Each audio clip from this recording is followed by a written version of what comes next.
Lord, alam kong tutulungan mo ko ulit sa aking mga problema.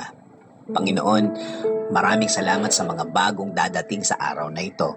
Mga pagkakataon na nawala sa akin dati. Alam kong ibibigay mo na naman sa akin ang mga nawalang chances na dapat kinuha ko at dapat ginamit ko. Alam ko, Lord, na ikaw ang God of second chances. Ikaw ang Diyos na laging nagbibigay ng pangalawang pagkakataon. Dahil nakikita mo ang aming mga puso, alam namin na alam mong nagsasabi kami ng totoo dahil alam namin na kaya mong i-check ang aming mga puso na kung ano ang laman nito.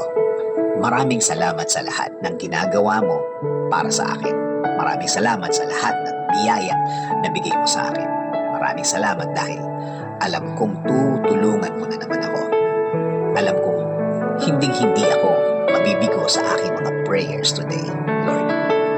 Alam kong aayusin mo na ang aking buhay ngayon. Alam kong darating na ang mga solusyon sa aking mga problema ngayon. At alam kong kapag sa iyo nanggaling ang solusyon, hindi na ito manganganak pa o madaragdagan pa ng mga problema ulit.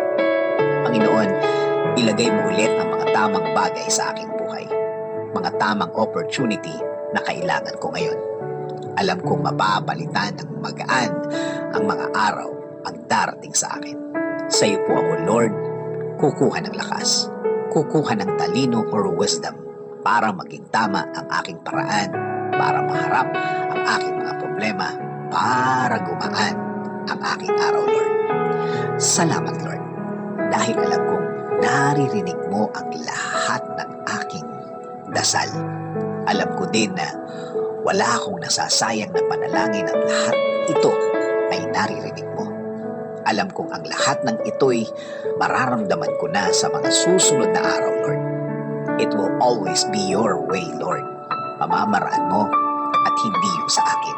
Yung ikaw ang gagawa through me at hindi yung sarili kong lakas. Aasa ako sa iyo, magfo-focus ako sa iyo. Hindi lang sa mga problemado kong panahon. Kasama na ang mga araw na blessed ako. Sa araw na wala na ang aking mga problema. Sa araw na gagaan na ang lahat. Ikaw na din ang bahala sa aking pamilya.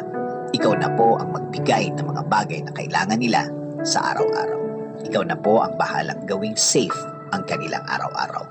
Ilayo niyo po sila sa mga masasamang pangyayari at masasamang mga tao.